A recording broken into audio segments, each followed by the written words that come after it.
जय Hind everyone.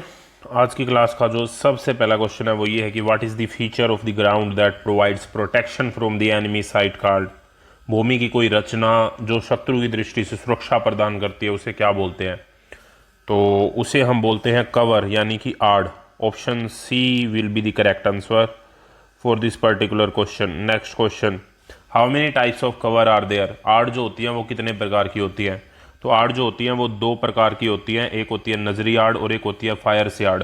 To types of covers are there, one is visual cover and another is fire cover. What are the features that protect from the enemy sight card. वे आकृतियां जो शत्रु की नजर से बचाती हैं उसे क्या बोलते हैं? तो अभी हमने देखा जो नजर से बचाते हैं उसे विजुअल कवर यानी कि नजरी आड़ बोला जाता है। What are the feature that protect from both fire and sight. वे आकृतियां जो फायर और नजर दोनों से बचाती हैं उसे क्या कहते हैं? तो उसे हम बोलते हैं cover from fire. Option C is the correct answer. How is the distance measured in low light. कम प्रकाश में दूरी मापी जाती है। तो जब लाइट कम होती है, प्रकाश कम होता है, तो जो डिस्टेंस होती है ना वो ओवर मेजर कर ली जाती है यानी कि अधिक नापी जाती है। तो ऑप्शन बी यहां पे करेक्ट आंसर है। What attracts the I the most. आंख को सबसे अधिक क्या आकर्षित करता है?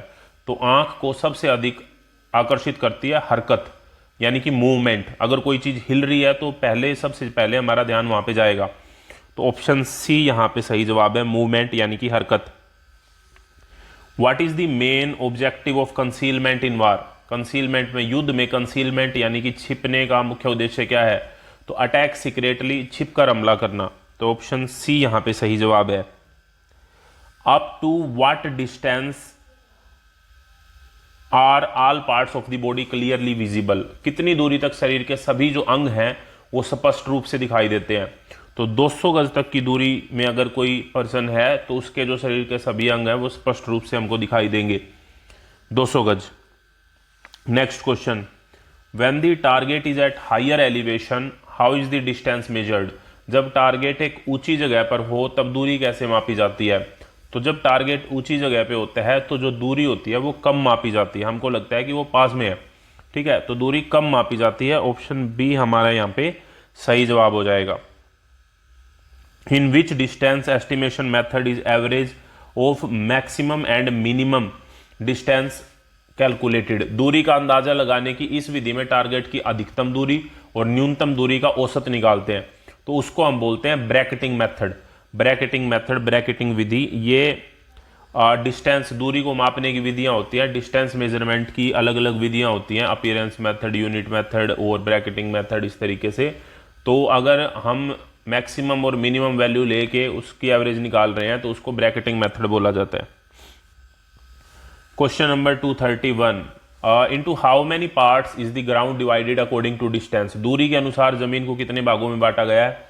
दूरी के अनुसार जमीन को 3 भागों में बांटा गया है और वे 3 भाग में हमारे फोरग्राउंड, मिड और अबो, तो ये 3 होते हैं, ठीक है। तो यहाँ पे 3 भाग, ऑप्शन बी हमारा करेक्ट आंसर होगा।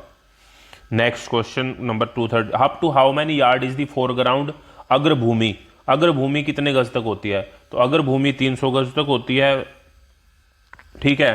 तो ये हमारा ऑप्शन सी यहाँ पे सही जवाब है।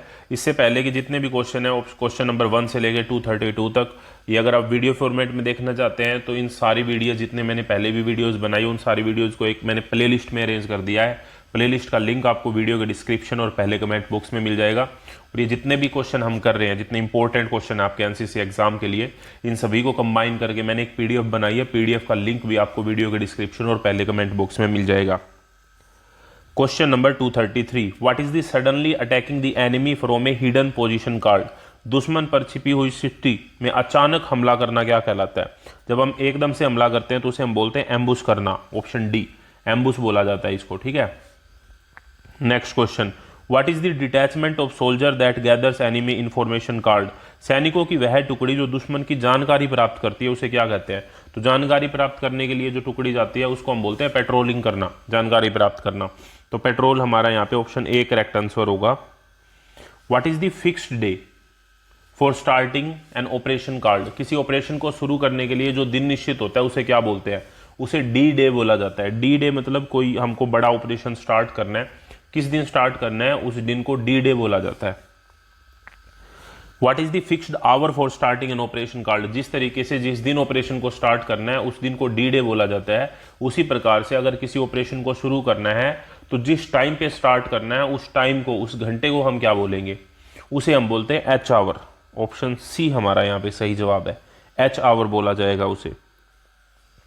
What does I stand for the word grit in fire order control, तो फायर ऑर्डर कंट्रोल की अगर हम बात करते हैं तो उसमें एक वर्ड होता है ग्रिट, GRIT, इसकी एक फुल फॉर्म होती है। तो उस फुल फॉर्म के हिसाब से जो आई वर्ड है उसका क्या मतलब है, आई का मतलब यहाँ पे होता है इंडिकेशन, यानी कि ऑप्शन बी हमारा करेक्ट आंसर है। Question number 238, who are considered the ears and eyes of the section,